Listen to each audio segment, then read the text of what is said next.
కరేపాకండి. ఈరోజు కరేపాకు పొడి చేయాలనుకుంటున్నాను. మా ఇంట్లో చెట్టు ఉంది, ఆ చెట్టులో నుంచి కోసుకొని వచ్చాను కరేపాకు. దీంతో కరేపాకు పొడి చేసి మీకు చూపిస్తాను. లడ్డు లక్స్ 369 ఛానల్ అండి మాది. సబ్స్క్రైబ్ చేసుకోండి, లైక్ చేయండి, షేర్ చేయండి.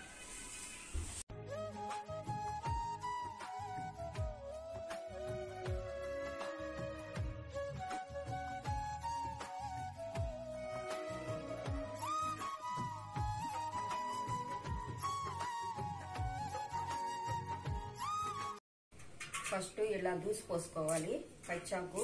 ఈ ఆకులు 2 రకాలుగా చేసుకోవచ్చండి పొడి. పచ్చాకుతో ఒకసారి చేసుకోవచ్చు, మళ్ళీ ఎండబెట్టి కూడా చేసుకోవచ్చు. ఎండబెట్టి చేసుకుంటే బాలింతలు కూడా తింటారు. ఇప్పుడు నేను పచ్చి ఆకుతో చేస్తున్నాను, అది మీకు చేసి చూపిస్తాను.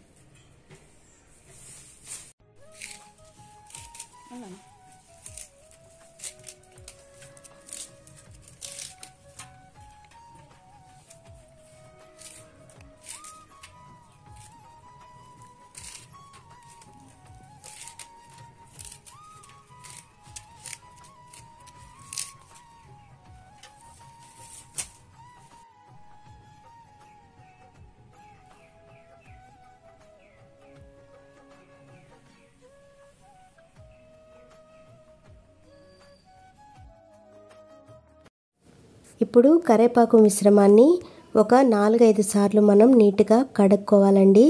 ఎందుకంటే మట్టి ఏమన్నా ఉంటుందేమో చూసుకోవాలి కాబట్టి శుభ్రంగా కడిగేసి ఇలా ఒక కాటన్ పైట కానివ్వండి, చీర కానివ్వండి మంచం మీద పరుచుకొని ఈ విధంగా ఎండలో అయితే మనం ఎండబెట్టుకోవాలి. సో నీళ్లు వాడేంత వరకు ఉంచుకుంటే సరిపోతుంది, లేదంటే బాగా డ్రై అయిపోయేంత వరకు మనం ఇలాగే కరివేపాకును ఉంచుకోవచ్చు. సో మనం 2 విధాలుగా యూజ్ చేసుకోవచ్చు. సో మనమైతే ఈ కరివేపాకు ఆరిన తర్వాత తీసుకొని నెక్స్ట్ ప్రాసెస్ చేసుకుందాము. ఇప్పుడు బాండల్లో నేను మిరపకాయలు యాడ్ చేసుకున్నానండి. ఒక 10 నుంచి 20 మిరపకాయలు తీసుకున్నాను, ఎండు మిరపకాయలు. దీంట్లో కొంచెం అంత ఆయిల్ అయితే యాడ్ చేశాను. అలాగే 1 స్పూన్ ధనియాలు, అలాగే ఒక 1/2 స్పూన్ జీలకర్ర వేసుకున్న తర్వాత కొంచెం ఫ్రై చేసుకుందాము, కలర్ చేంజ్ అయ్యేంత వరకు.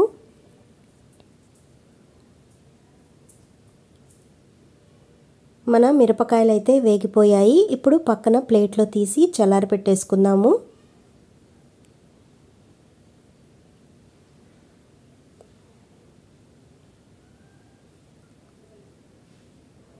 ఇప్పుడు మనం మిరపకాయలు వేయించుకున్న బాండెల్లోనే ముందుగా ఎండబెట్టుకున్న కరివేపాకును కూడా యాడ్ చేసుకుంటున్నాను.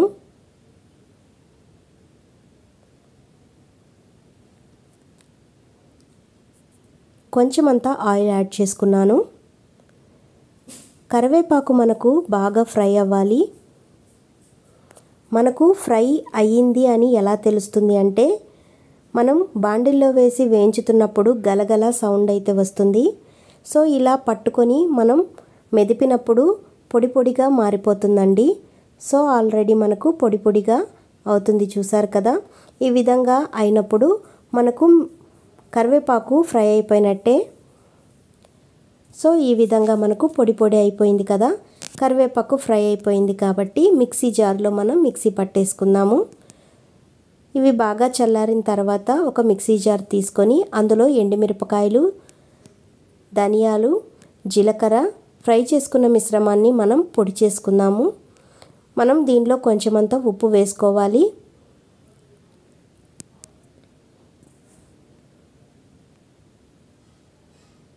ఇప్పుడు మనం మిక్సీ పట్టేసుకుందాము.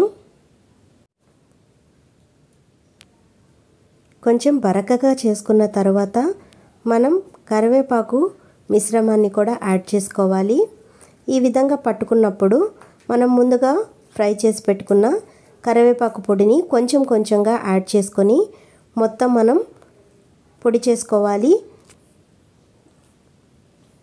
లేదంటే పెద్ద మిక్సీ జార్ తీసుకొని అందులో మనం పొడి చేసుకున్నట్లయితే మనకు సరిపోతుంది.